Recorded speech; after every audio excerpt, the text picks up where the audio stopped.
신앙생활의 특성이 있습니다. 신앙생활의 특성은 하나님을 기쁘시게 하기 위해서입니다. 하나님을 기쁘시게 하기 위해서, 또 하나님과 동행하기 위해서입니다. 하나님과 같이 천국까지 가기 위해서, 또 죽음을 넘어설 때 우리들의 생명에 영적 생명을 풍성하게 지니기 위해서 신앙생활을 하게 되는 것이죠. 그렇게 하려고 하면은 주님을 부지런히 찾아야 된다고 그랬어요. 주님을 부지런히 찾아야 돼. 그를 경외해야 됩니다. 또 영육이 신령한 삶을 추구하는 그런 노력이 있어야 돼요. 믿음으로 된다는 말은 노력이 있어야 된다는 뜻이에요. 행위가 있어야 된다는 뜻이에요. 이론으로만, 입술로만 얘기하는 것이 아니고 그 입술의 말씀이, 믿음이 행위로 실천되어야 된다는 뜻입니다. 그래서 부지런히 찾고 그를 경외하고 영육이 신령한 삶을 추구하는 믿음의 상속자, 믿음을 이어내려가는 후속 타자가 돼야 되는 것입니다. 인간은 바벨탑 사건 이후에 아주 하나님과 관계가 더 깨졌어요. 아담 때 망했지만은 바벨탑 사건들은 완전히 반역에 되어서 완전히 깨졌어요. 이 문제를 처리하기 위해서 하나님께서 대홍수를 보내고 노아를 세워서 다시 제2의 조상을 세우게 되는데, 그 이후에도 또 타락하고 또 무너졌어요. 그런데 이 이후에 신앙의 영웅들이 나타나게 됩니다. 신앙의 지도자들이 나타나게 되는데, 그 믿음으로 아주 그들 중에서 탁월했던 사람이 아브라함이에요. 본래 이 사람은 아브라함이었어요. 아브라함. 그런데 아브라함 열국의 아비다, 이런 뜻으로 그 이름이 크게 됐습니다. 이 사람은 히브리인들의 조상이죠. 그리고 예수 믿는 이 성도들에게도 영적인 조상이라고 성경은 말해주고 있어요. 어디에 이렇게 되어 있는 거니? 갈라디아서 3장 7절에 믿음으로 말미암은 자들은 아브라함의 아들들이다 그랬어요. 또 갈라디아서 3장 29절에 보면 아브라함의 자손이요, 약속대로 유업을 얻을 자들이다, 이렇게 표현해 주고 있어요. 그러니까 히브리인들과 우리 신자들은 믿음의 동족입니다. 그래서 이 아브라함이 인류에게 믿음을 개척한 위대한 지도자가 된 것입니다. 그래서 이 위대한 사람을 믿음의 조상이라고 부르지 않습니까? 저희 오늘 아침에 우리가 나눌 말씀의 제목은 믿음의 조상 아브라함, 이런 제목으로 은혜를 나누는 복된 시간 되기를 바랍니다. 우선 먼저 생각해 보고 싶은 것은 이 아브라함의 탁월성은 어디서 나타나느냐? 하나님이 부르실 때 응답하는 결단을 내렸다는 거예요. 부르실 때 듣지 않고 제멋대로 사는 사람 많아요. 그런데 하나님이 오셔서 그를 부르셨을 때 하나님을 따르기로 결단을 내렸어요. 창세기 12장 1절에 보니까 이렇게 하나님께서 말씀을 하십니다.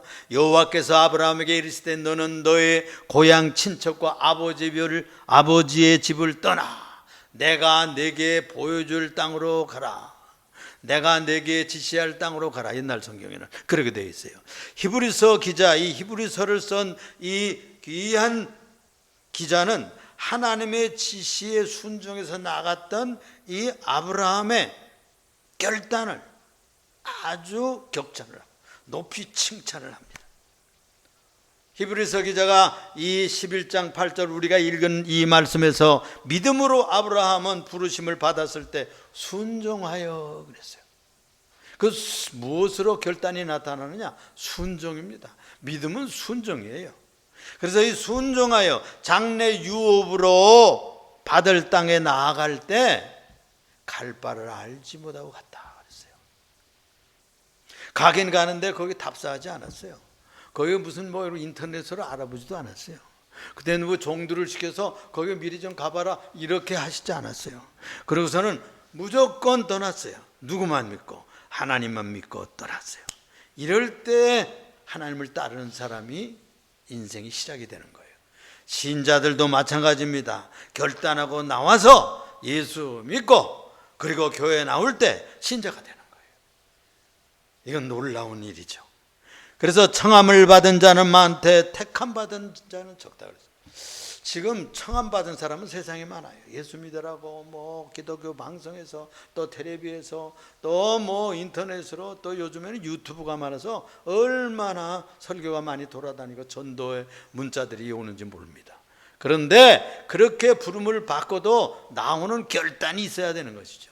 행동하는 결단이 있을 때 그 인생이 시작이 되는 거예요. 그래서 요한복음 10장 3절에 문지기는 그들을 위하여 문을 열지만 양은 그의 음성을 듣는다 그랬어요. 자기 양들은 음성을 듣는다는 거예요. 또 로마서 8장 30절에는 이렇게 말했습니다. 예정하신 자들을 부르시고 부르신 자들을 의롭다 하시고 그랬는데 부르신 이들을 의롭다 하시는 것이죠. 소명받은 이들은 의롭다 인치신다고 말씀하고 있는 것입니다. 이 부르심은 개인적이에요. 아주 단체로 뭐 부르는 게 아니에요. 한 사람 한 사람의 이름을 부르는 겁니다. 한 사람 한 사람의 양심에 성령이 찾아오셔서 불러내는 겁니다. 이것은 불가항력적이라고 그래요. 이걸 거부할 수가 없대요. 하나님의 성령을 통해 부르실 때 거부할 수가 없어요. 하나님이 주권적으로 주도적으로 하나님이 독재적으로 자기가 불러내는 겁니다. 그래서 신자란 중생에서 새 피조물로 바뀌어 버리게 되는 사건이 일어나게 되는 겁니다. 이렇게 아브라함도 소명 전에는 거듭나지 못했던 사람이에요. 소명 전에는 부름받기 전에는 저 이방 사람이었어요. 그런데 그가 부름받은 이후로 기이한 빛에 거룩한 빛에 들어오게 되어서 하나님의 백성이 된 것입니다. 아브라함의 아버지 또 나홀의 아비 그들은 다 어디서 살았어요? 강 건너편 유프라데스 강 건너편에 살았어요. 갈대아 우르에 살았어요. 거기서 별들을 섬기고 마르둑 신을 섬기고 달신을 섬기던 그런 이방 저 갈대아 우르 출신입니다. 성경은 아브라함이 그런데 거기서 떠나는 결단을 내렸다는 거예요. 그걸 멋있게 생각하는 거예요. 그걸 가치 있게 본 겁니다. 그게 위대한 생각이에요. 그게 바로 하나님을 믿고 자녀가 되는 순간이에요. 이렇게 이런 사건이 일어날 때 아브라함이 무언가 있었다는 거예요. 여기 말씀으로는 여호와께서 아브라함에게 이르실 때 너는 그 너의 고향 친척 아비 집을 떠나서 내게 보여줄 땅으로 가라 이렇게 말로 표현되어 있지만 그러기 위해서는 그 전에 그가 나타났을 것이라는 거예요. 그에게 음성으로 들려주든지 무슨 사건이 있었을 거라는 것이죠. 그렇죠? 하나님이 나타나죠. 전도자로 오든지 직접 오시든지 아마 직접 나타났을 것으로 보여져. 아브라함에게는 사도행전 7장 2절에 읽어볼 것 같으면 스데반의 설교에서 이런 말이 나와요. 영광의 하나님이 우리 조상 아브라함에게 보였다 그랬어요. 영광의 하나님이 우리 조상 아브라함에게 보여 이렇게 됐어요. 볼 수 있었어요. 볼 수 있는 그런 하나님으로 나타나서 이제는 그냥 풍편에 듣던 그런 얘기가 아니에요. 전에 듣던 그런 얘기가 아니라 자기 인생에 찾아오신 실제하신 신으로 인정되었고 만나게 된 겁니다. 수가성 우물가에 찾아갔던 예수님이 바로 내가 그니라 메시아를 기다렸어요. 그 여자도. 그런데 실제로 만나는 사건이 일어났던 것처럼 여호와 하나님께서 이 아브라함에게 찾아오셔서 영광의 하나님으로 그에게 보여줬다는 거죠. 그러니까 그의 인생이 지금 70대에 인생의 팔자를 바꾼다는 게 쉽습니까? 그런데 생의 방향을 확 바꿔버렸어요. 그런 사건이 일어나 버리고 말았어요. 그래서 이 주님과 만남은 성도되는 과정에서 체험되는 사건입니다. 믿음의 사건이에요. 그러므로 여기에서 우리가 배울 것은 우리들에게서도 아브라함처럼 하나님 만나는 실제적인 사건이 일어났으면 좋겠다는 거예요. 뭐 여러 가지죠. 사람마다 달라요. 아브라함에는 그렇게 영광스러운 하나님으로 나타났다 그런 것이에요. 욥기는 이렇게 말해줍니다. 욥기 42장 5절에 읽어볼 것 같으면 내가 주께 대하여 귀로 듣기만 하여서 삽더니 귀로만 들었었어요. 이렇다 저렇다 조상 때부터 내려오던 성경의 말씀을 통해서 귀로 듣기만 하고 읽기만 했는데 이제는 눈으로 주를 배움나이다 라고 했어요. 그러니까 가장 고난을 통해서 교만이 떨어져 나가고 죄악이 떨어져 나가고 모든 옛사람을 떨치고서는 출발해서 하나님 앞에 나왔을 때 하나님께서 그에게 보여주셨어요. 내가 귀로 듣기만 하였사옵더니 이제는 내가 내 눈으로 주를 배움나이다 그랬어요. 여러분들도 주님을 영적으로 배울 수 있는, 만날 수 있는 축복이 일어나기를 축원합니다. 축원합니다. 우리들 각자에게 하나님이 실제하신 분으로 여겨집니까? 그냥 이론으로 그렇다더라고 카더라 방석입니까? 여러분들의 생에서 주님이 찾아오시는 그런 사건이 일어나서 주님은 나의 실제적인 구세주라고 하는 그분이 실제하기를 바랍니다. 이것은 바로 생명으로 가느냐 영생으로 가느냐 또는 지옥으로 가느냐 또는 죽음으로 가느냐 하는 그 길에서 벌어지는 일입니다. 그렇지 않으면 그분을 만나고, 만일 아직도 그런 사건이 없었다면 혹시 그분을 만나는 사건이, 획기적인 사건이 일어날 수 있도록 힘을 기울이고 열심을 내시기 바라고 찾기를 바랍니다. 성경을 읽다가도 만날 수 있어요. 기도하다가도 만날 수 있어요. 찬송하다가도 만날 수 있어요. 또는 예배하다가, 또는 설교 듣다가, 또는 어떤 세상 생활의 사건 속에서, 또는 실패 속에서도 하나님을 만나는 사건들이 일어날 수가 있는 겁니다. 하나님께서는 여러분들에게 찾아오셔요. 실제적으로 찾아오시고 실제적이신 분이에요. 실존하시는 분이에요.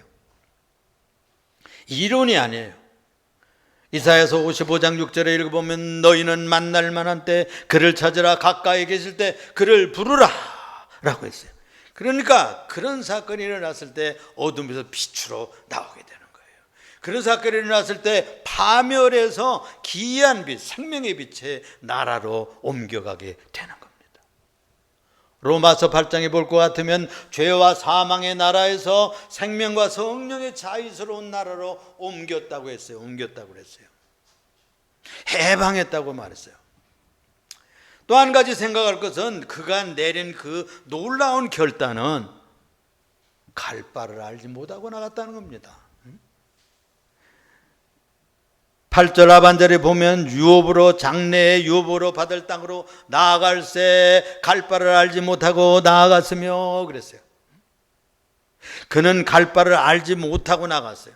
제가 저 대전에서도 교육자가 됐었는데 그때 전도사 때예요. 그런데 그 교회를 떠나야 되게 생겼어요. 그래가지고 그 보문산 기도원이라고 있어요. 한 2주간 금식을 난생 처음 2주간 해본 건 그때 처음이에요. 그래서 내가 제일 처음 무슨 쌓여있는 곳에 내가 가겠다 그랬어요. 그랬더니 저 부산에서 글쎄 무슨 기도 공부에 전도사를 모집을 하는 거예요. 그래서 거기에 가게 됐어요. 거기 나 답사하지 않았어요. 큰 교회인지 작은 교회인지 가보니까 뭐 한 50명 50평 한 60평 되나 뭐 그런 조그만 교회, 옛날 적산 그런 가옥으로 된 예배당인데 한경도 분들이 모여가지고 한 그 어디서 그렇게 해가지고 자기들끼리 모이는 그런 조그만 교회 130명 모여. 그런데 거기서 기도하고 거기서 새벽 기도 인도하고 거기서 역사가 일어났어요. 그래서 그 땅을 팔아가지고 새 아파트 지역으로 옮기자고 그래서 옮겼어요 제가. 그래가지고 그 교회 250평 교회를 지었어요.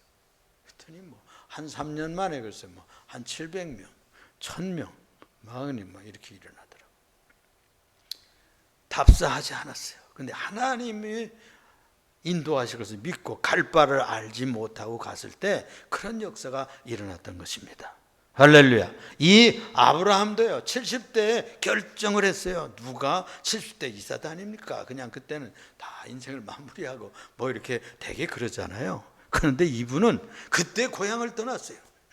오랜 관계가 있을 거 아니에요? 친지 친척들이 있을 거 아닙니까? 거기서 별 섬기고 달 섬기고 무슨 뭐 우상 섬기던 그 생활이 어떻게 보면 좋았을 수도 있어요. 그 세상선을 섬기던 모든 가치들을 다 뿌리쳤어요. 탁 뿌리치고 출생지를 떠나서 옛 고향을 떠나서 옛 삶을 뿌리쳤어요. 그리고서는 새로운 미래로 하나님이 인도하는 대로 나아갔던 것입니다. 우리 인간들이 그런 결단을 내린다는 것은 쉬운 것이 아니죠. 참으로 어려웠을 것입니다. 이것은 불확실한 미래를 향해서 확실하고 안전한 현재를 떨쳐버리는 겁니다. 포기하는 것이죠. 이것이 바로 신앙의 길로 나아가는 결정입니다. 갈 바를 알지 못하는 그런 결정을 하게 되는 갈등에서 오는 여러 가지 문제들이 발생할 수 있어요. 그래서 이것을 가만 생각해 보면 하나님께서 왜 떠나라고 했을까?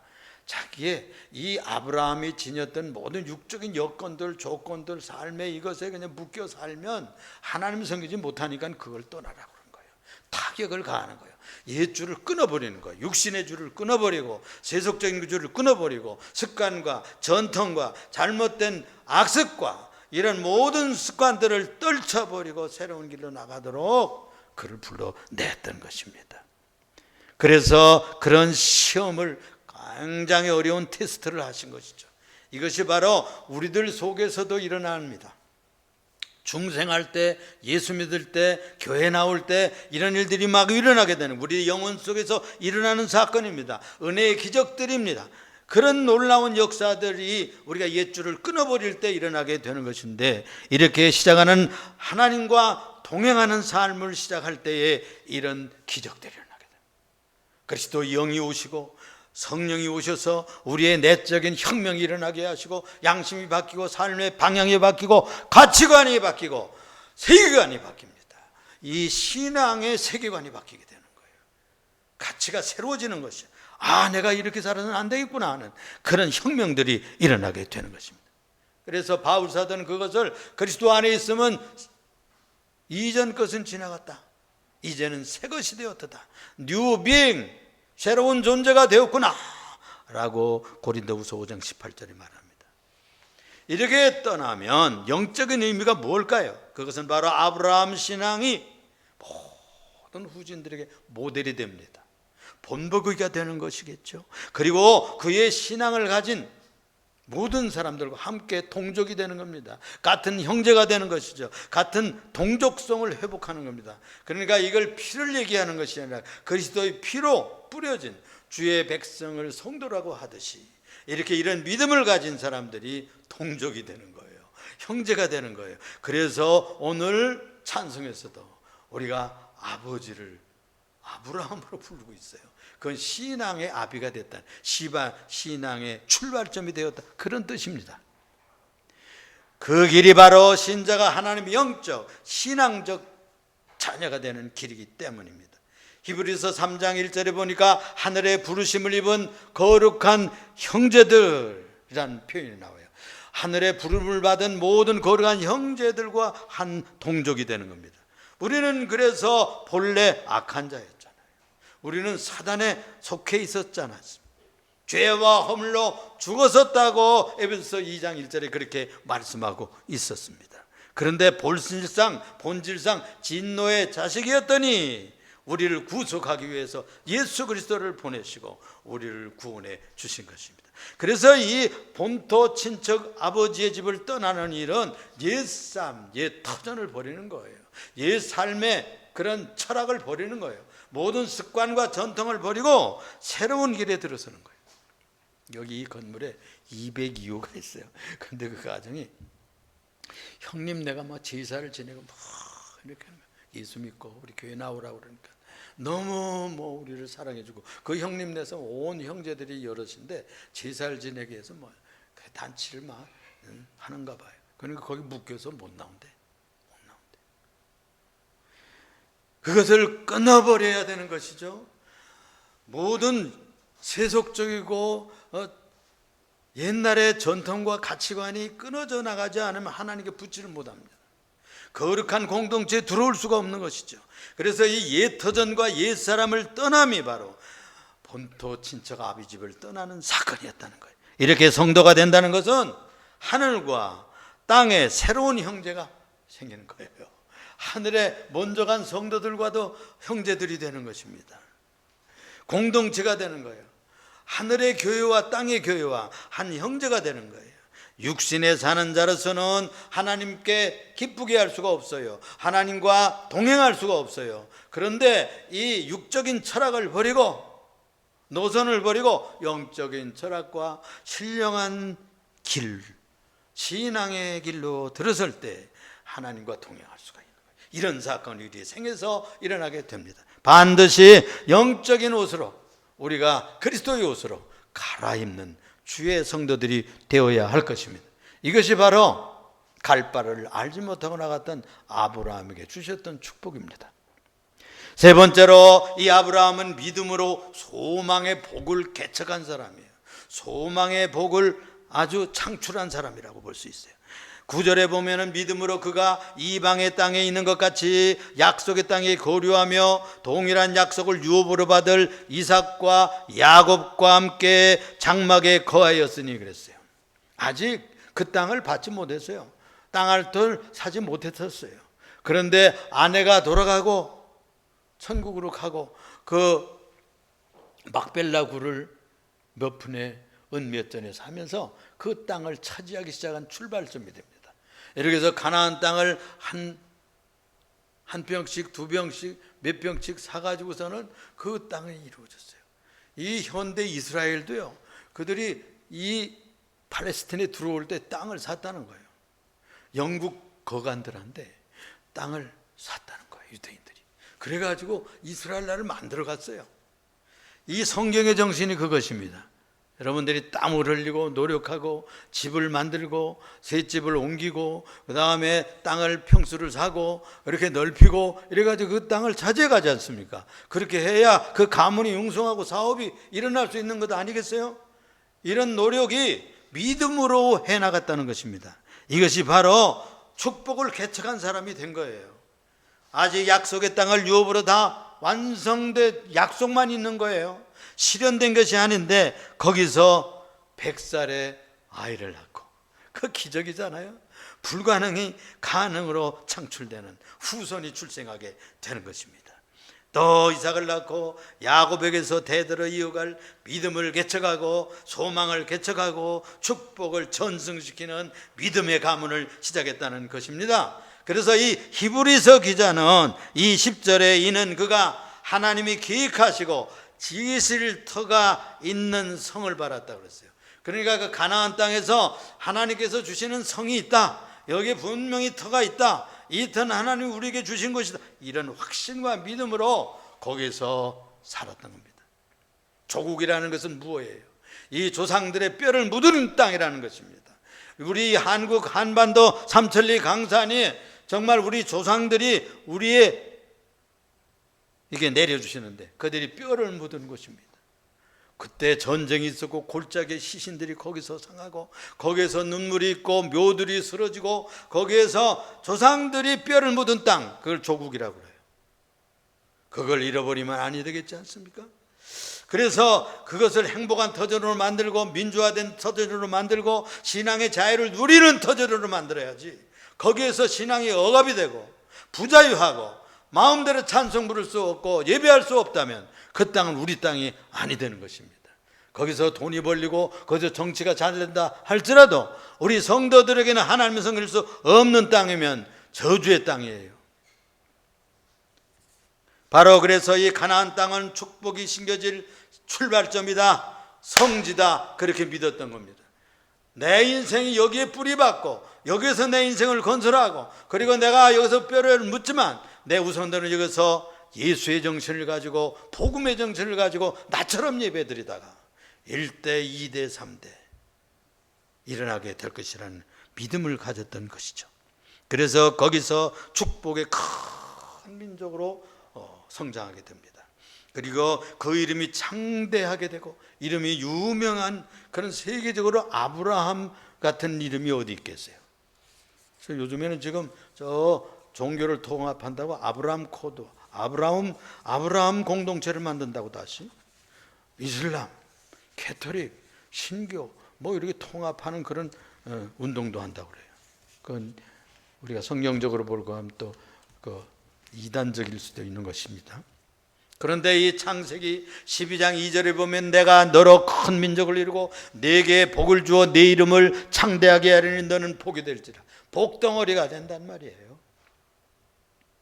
우리가 이 땅 위에 살면서 어이구 그 조상은 그냥 안에 태어난만 못해 이러면 안 되겠잖아요. 그분 때문에 이 가문이 잘 되고 그분 때문에 우리 이 가정이 잘 되고 그분 때문에 그 복덩어리야, 그분은 그 할머니는 저희 그 정조모가 계신데 그분이 제임스 슈드 홀이라고 하는 그런 선교사가 있었는데 그에게 복음을 받았어요, 증조모가. 그러니까 복음을 증조모가 받아가지고 우리 손주까지 하면 6대가 내려가고 있단 말이에요. 그게 복이 아닙니까? 그게 복이죠. 응? 큰 민족이 되는 일은 바로 그래서 이 사라라고 하는 여성을 통해서 이루어졌어요. 그 가문에 혼자 됩니까? 믿음을 가졌던 사라라고 하는 여인 때문에 통해서 난 거예요. 11절에 보면은 믿음으로 사라 자신도 나이 많아서 늙어가지고 단산했어요. 잉태할 수 없어서 여자 노릇을 못했어요. 그런데 얘는 약속하신 이를 미쁘신 줄 알았다. 그런데 믿었어. 그게 어떻게 그런 믿음을 가졌는지 모르겠어요. 그런데 그런 믿음을 가져서 젊은 여인처럼 여성의 역할을 해냈어요. 그래서 이삭을 낳았단 말이에요. 100세에 20년 떨어진 이 사라가. 그러니까 미쁘신 줄 안다는 말은 믿음직한 분이다, 신뢰할 만한 분이다, 여호와 하나님은 창조시고 전능하신 분이다. 엘샤다이라고 그래서 엘샤다이라는 말은 전능하는 신이라 뜻이에요. 하나님께는 나이가 상관없어요. 믿음 가지고 살면 여호와 하나님께서 여러분들의 생애에서도 사라와 같은 사건이 일어나고 여러분들 생애에서도 아브라함과 같은 사건이 일어나게 될 줄로 믿습니다. 이러므로 죽은 자 같은 한 사람으로 말미암아 하늘의 허다한 별들과 같이 또 해변의 무수한 모래알들과 같은 후손들을 낳을 수가 있는 민족의 조상이 됐단 말이에요. 75세에 그런 결단을 내렸어요. 75세 75살이면 다 요즘만도 무슨 인생 다 간 건데 내가 이제 뭘 시작해, 그런 때잖아요. 그런데 이분은 그때 시작을 했어요. 그리고 그때 가서 금방 그런 사건이 일어난 게 아니에요. 세월이 가고 암만 기다려도 안 주니까 수단 방법을 막 여러 가지를 해봤잖아요. 이스마엘도 낳아보고 말이에요. 그런데 그거 아니라는 거예요. 하나님께서 내가 주는, 사라를 통해서 주는 약속의 아들이 있다는 거예요. 그걸 기다려냈어요. 그래서 그 믿음의 아들, 신앙의 족장을 만드는 2대 족장을 생산해 냈던 것이죠. 이게 믿음의 위대성인데 25년 후에나 이루어진 것입니다. 그렇습니다. 그래서 너는 복이 될 것이다. 너는 세상의 복의 출발이다. 그 복이 시작되는 조상이 된 것입니다. 그게 바로 여호와 하나님께서 내린 축복입니다.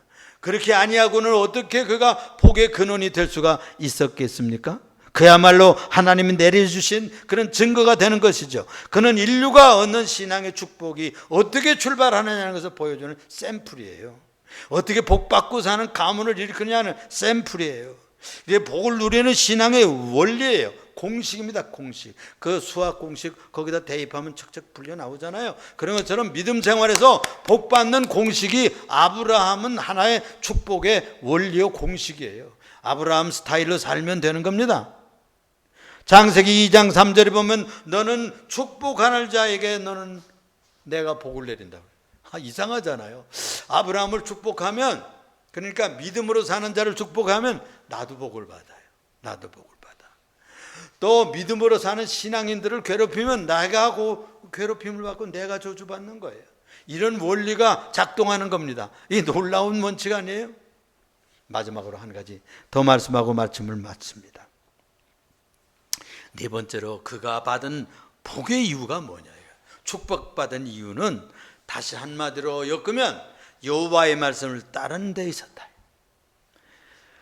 창세기 12장 4절 읽어보니까 이 아브라함이 여호와의 말씀을 따라갔고 그랬어요. 롯도 그와 함께 갔으며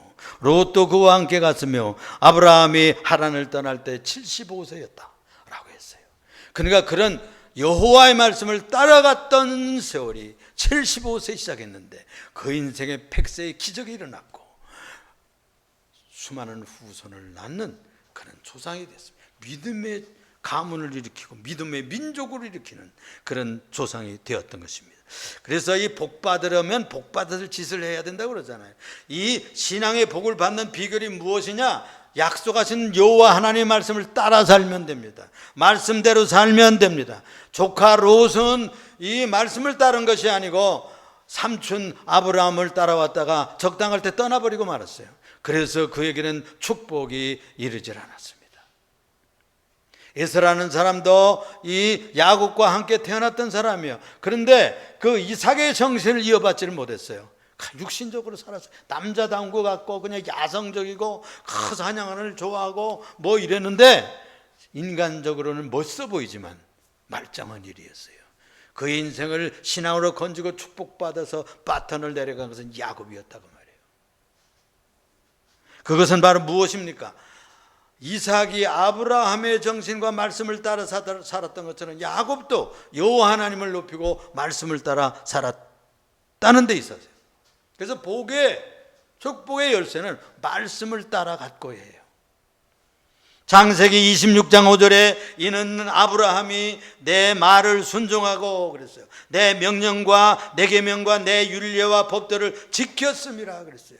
이것이 이삭 2대 족장에게 여호와 하나님께서 찾아와 가지고 축복하실 때 하신 말씀이에요. 그렇게 얘기하는 거예요. 네가 잘해서가 아니야. 네가 잘해서가 아니야. 너희 아버지 아브라함이 내 계명을 지키고 내 말씀을 따라가 살고 내 계명과 율과 법도를 따라 살았기 때문에 내가 너에게 복을 주는 거야. 너도 그렇게 살아야 돼 라고 말씀하고 있는 것이죠. 3대 족장 야곱도 창세기 35장 12절에 보면은 하나님은 내가 아브라함과 이삭에게 준 땅을 네게 주고 내가 네 후손에게도 그 땅을 주리라 그랬어요. 그 땅을 주리라. 아브라함이 살았던 그 땅입니다. 이삭이 살았던 믿음으로 살았던 그 터전을 내려주겠다는 것이죠. 그러니 너도 야곱도 그렇게 살아라 그런 부탁이 되는 것이죠. 그래서 아브라함의 신앙의 조상이 되고 복의 출발이 되었고 그래서 축복의 근원이 되신 주의 말씀을 따라서 살았던 데에 복받는 비결이 있었어요. 여러분 남은 평생에 아브라함처럼 위대한 신앙의 조상이 되고 출발점이 되고 축복의 기점이 되려고 하면 여호와의 말씀을 따라 사는 성도들이 되어야 될 줄로 믿습니다. 사랑하는 성도 여러분, 신앙은 부르심에 응답하는 결단으로 시작이 됩니다. 마음의 결단을 내려야 됩니다. 신앙은 갈 바를 알고 가는 게 아니에요. 모르고 떠나는 길입니다. 아브라함은 믿음으로 소망의 축복을 개척했어요. 축복을 개발한 사람이에요. 개척자입니다. 그래서 오직 믿음으로 여호와의 말씀을 실천하고 따라 살았던 그 시작점이 축복의 시작점이었다 하는 증언입니다. 오늘 아브라함의 삶을 통해서 큰 복을 누리시고 여러분들의 가문 가정이 잘 되기를 예수 이름으로 축원합니다. 기도합시다. 사랑이 많으시고 은혜가 풍성하신 주님, 오랜만에 반갑게 만난 우리들 사이에 말씀을 주셨사오니 또 우리들의 모델이요 신앙의 압이 되고 신앙의 출발점이 되었던 아브라함의 정신을 배웠습니다. 떠날 것에서 떠나게 하여 주옵소서.